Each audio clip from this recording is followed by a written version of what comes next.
गिरनार की अलौकिक घटनाएं।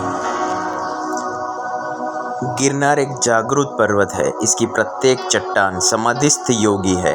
इसके कण कण में चेतना तत्व निवास करता है। गिरनार क्षेत्र में आने वाला किसी भी व्यक्ति के साथ कभी भी कोई अदृश्य घटना घट सकती है। गिरनार में लक्ष्मण पहाड़ी के नीचे उपली वाघेश्वरी की पहाड़ी है। पुराणों में इसे मंगल पर्वत कहा गया है।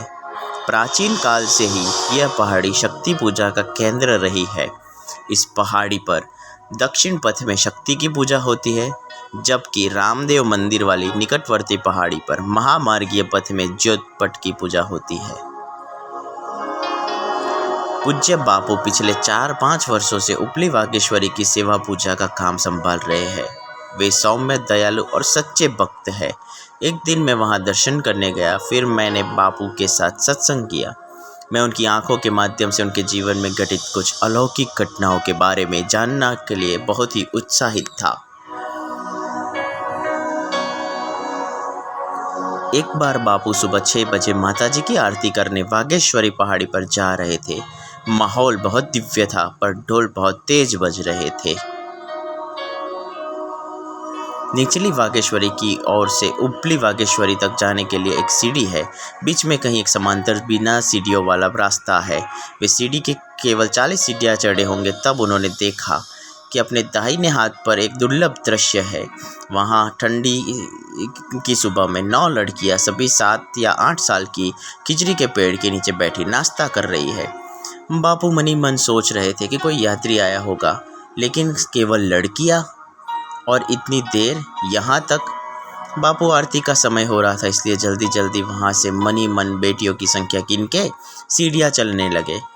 बापू जल्द ही 2-5 मिनट ऊपर पहुँचे और उन्हें विचार आया कि इतनी सुबह सुबह लड़कियाँ यहाँ क्या कर रही है। ये छोटी लड़कियाँ इतनी सुंदर, सभी एक जैसी, और 6 बजे कहाँ से आई? वो भी कोई आदमी नहीं है साथ में। बापू मन ही मन सोच रहे थे। पता लगाने के लिए वो तेजी से नीचे लौटे। जब वो नीचे जाके उन्होंने देखा तो पेड़ के नीचे कोई नहीं बैठा था। आरती को कुछ देर टाट कर उन्हें चेक किया तो लड़कियां भी नहीं थी और नाश्ता भी नहीं था। उन्होंने गायत्री मंदिर और अन्य मंदिर के पुजारी और सेवकों से भी पूछा कि ऐसे समय में यहाँ कौन होगा? लगता है आपका दिमाग चकरा गया है। जब बापू वापस लौटे और बिच्छू बूटी के पेड़ के नीचे देखा तो उन्होंने देखा कि वहाँ कोई भी खाद्य सामग्री भी नहीं थी। बापू को एहसास हुआ कि ये तो मेरी माँ थी। दूसरी घटना, बापू धोराजी मंदिर के महालक्ष्मी मंदिर में पूजा करते थे। उन्होंने सालों तक महालक्ष्मी की पूजा की और फिर गिरनार वाघेश्वरी माता का बीड़ा संभाल लिया। एक दिन आसो माह के नवरात्रि में एक सुंदर युवा लड़की माता जी की मूर्ति के सामने बैठे बैठे बहुत भीड़ में देख रही थी। बापू की नज़र उस लड़की पर पड़ी। लड़की ने पूछा, बापू आप कैसे हो? आपको मज़ा आ रहा है? बापू ने नाम पूछा। लड़की ने बताया, मेरा नाम लक्ष्मी है और महालक्ष्मी मंदिर के बगल में रहती हूँ जहाँ आप पूजा करते थे।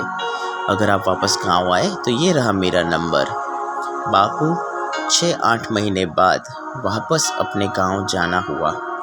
वहाँ पे जाकर बापू ने उस नंबर पर फ़ोन मिलाया, लेकिन वो बंद था। मंदिर के आसपास के मोहल्ले में पता किया, लेकिन वहाँ कोई लक्ष्मी नाम की लड़की नहीं रहती थी। बापू मन ही मन सोचने लगे। तब बापू को ये एहसास हुआ कि ये वास्तव में मेरी माँ थी लक्ष्मी, जो नवरात्रि के दौरान मेरा हालचाल जानने के लिए उपला वाघेश्वरी आई थी। ऐसी ही रोचक कहानी के लिए हमसे जुड़े रहे और सब्सक्राइब टू अवर ब्रह्म शक्ति चैनल।